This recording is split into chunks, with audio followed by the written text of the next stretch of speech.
పోలవరం ప్రాజెక్టులో కీలక ఘట్టాన్ని రాష్ట్ర జలవనరుల శాఖ పూర్తి చేస్తుంది. మంత్రి నిమ్మల రామానాయుడు అధికారులతో కలిసి పనుల పురోగతి గురించి అడిగి తెలుసుకున్నారు. గవర్నర్ ఎస్ అబ్దుల్ నజీర్ పర్యటనలో భాగంగా రాష్ట్ర జలవనరుల శాఖ మంత్రి నిమ్మల రామానాయుడు అధికారులతో ప్రత్యేక సమావేశంలో పాల్గొన్నారు. ఈ సందర్భంగా ఆయన మీడియాతో మాట్లాడారు. 2014-19 గత టీడీపీ ప్రభుత్వంలో 18 నెలలు కష్టపడి కట్టిన డయాఫ్రమ్ వాల్ ను గత ప్రభుత్వ హయాంలో పట్టించుకోకపోవడం కారణంగా ధ్వంసమైందని అన్నారు.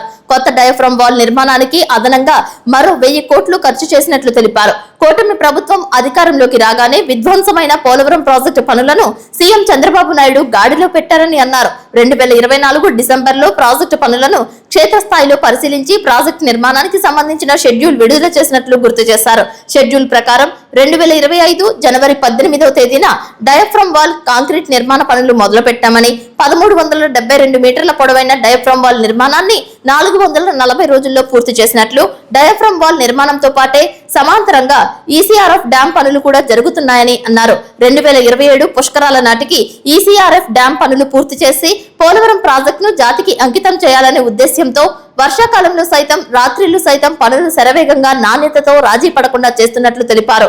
గతంలో 2016లో నాటి టీడీపీ ప్రభుత్వంలో నిర్వాసితులకు 700 కోట్ల రూపాయలు పరిహారం అందించిన సీఎం చంద్రబాబు నాయుడు కూటమి ప్రభుత్వం వచ్చిన 21 నెలల్లో నిర్వాసితులకు 3 విడతలుగా 1943 కోట్ల రూపాయలు పరిహారం అందించారని తెలియజేశారు. నిర్వాసితుల ఇల్లు నిర్మించుకోవడానికి 3.5 లక్షలు, ఇంటి జాగా కోసం 2 లక్షలకు పెంచి ఇస్తున్నామని తెలిపారు. పోలవరం నిర్వాసితుల సమస్యలు పరిష్కరించడానికి ప్రత్యేక గ్రీవెన్స్ సెల్ ఏర్పాటు చేస్తున్నట్లు తెలిపారు. ప్రాజెక్ట్ నిర్మాణంతో పాటే నిర్వాసితులకు సమ ప్రాధాన్యత ఇచ్చి R&R పనులు కూడా పూర్తి చేస్తున్నట్లు తెలిపారు. ప్రాజెక్టు పూర్తయ్యే నాటికి తొలి దశ R&R పూర్తి చేసేలా లక్ష్యం పెట్టుకుని పనిచేస్తున్నట్లు స్పష్టం చేశారు. ఈ ఏడాది సీజన్ మొదలయ్యేలోగా పోలవరం ఎడమ ప్రధాన కాలువ పనులు పూర్తి చేసి అనకాపల్లి వరకు గోదావరి జలాలు తీసుకువెళ్లేలా పనులు జరుగుతున్నాయని అన్నారు. ఉత్తరాంధ్ర, రాయలసీమకు సైతం పోలవరం నుంచి గోదావరి జలాలు వెళ్లే విధంగా ప్రణాళిక పరంగా అధికార యంత్రాంగంతో పాటు కూటమి పనిచేస్తుందని అన్నారు. పోలవరం ఒక వరం, ఈ రాష్ట్రాన్ని భవిష్యత్తులో ఒక కరువు రహిత రాష్ట్రంగా మార్చేటువంటి ప్రాజెక్టు. అటువంటి పోలవరం ఆ రోజు 2014, 2019 5 సంవత్సరాల్లో 72% ప్రతి సోమవారం పోలవరం అనేటువంటి పేజీగా మార్చుకుని చంద్రబాబు నాయుడు గారు పూర్తి చేస్తే 2019లో ప్రభుత్వం మారిన తర్వాత పోలవరం విధ్వంసమై డయాఫ్రమ్ ధ్వంసమైనటువంటి స్థితి. ఈ మాట నేను చెప్పడం కాదు, సాక్షాత్ ఐఐటి హైదరాబాద్ నిపుణులు చెప్పారు. 2020 ఆగస్టులో వచ్చిన వరదలకు డయాఫ్రమ్ వాల్ దెబ్బతింది. ఏదైతే పోలవరం అనేది ఒక క్లిష్టమైనటువంటి ప్రాజెక్టు, ఇటువంటి ప్రాజెక్టులో మరి ఆ రోజు రివర్స్ టెండరింగ్ పేరు చెప్పి 17 నెలలు ఈ యొక్క పోలవరంలో ఏజెన్సీ లేకుండా చేసి, రివర్స్ టెండరింగ్ పేరు చెప్పి 17 నెలల పాటు ఒక్క ఉన్నతాధికారి కూడా ఈ యొక్క ప్రాజెక్టు దగ్గర లేకుండా చేసినటువంటి మానవ తప్పిదం వల్లే ఈ యొక్క డయాఫ్రమ్ వాల్ దెబ్బతింది అని ఆ రోజు ఐఐటి హైదరాబాద్ నిపుణులు చెప్పినటువంటి పరిస్థితి. సాక్షాత్తు మరి పిపిఏ వాళ్ళు కానీ సిడబ్ల్యూఎస్ వాళ్ళు కానీ హెచ్చరించారు ఆ రోజు ఉన్నటువంటి జగన్మోహన్ రెడ్డిని. ఇది క్లిష్టమైనటువంటి ప్రాజెక్టు, ఇటువంటి క్లిష్టమైనటువంటి ప్రాజెక్టులో ప్రయోగాలు చేయవద్దు. ఈ ఒకే వర్క్ని 2 ఏజెన్సీలు చేస్తే రేపొద్దుట ఏదైనా నాణ్యతలో ఇబ్బంది వచ్చి భద్రత విషయంలో ప్రమాదం వస్తే ఏ ఏజెన్సీ బాధ్యత వహిస్తారు?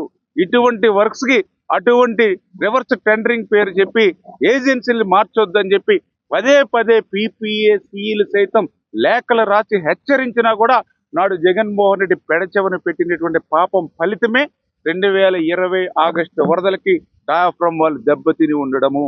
అటువంటి స్థితిలో స్వయంగా అసెంబ్లీలో ఎంత విచిత్రం అంటే, మేము అసెంబ్లీలో పోలవరం ఎప్పుడు పూర్తవుతుందో అని అడిగితే ఆ రోజు ఉన్నటువంటి గౌరవ ముఖ్యమంత్రి జగన్మోహన్ రెడ్డి గారు ఇరిగేషన్ మంత్రులు చెప్పేవారు, మేము 2020 డిసెంబర్కి పూర్తి చేస్తాం, 2021 జూన్కి పూర్తి చేస్తాం, 2021 డిసెంబర్కి పూర్తి చేస్తామని. ఆశ్చర్యం, 2020లో డయాఫ్రమ్ వాల్ దెబ్బతింటే 2020 డిసెంబర్కి పూర్తి చేస్తామని జగన్మోహన్ రెడ్డి చెప్పేవాడు.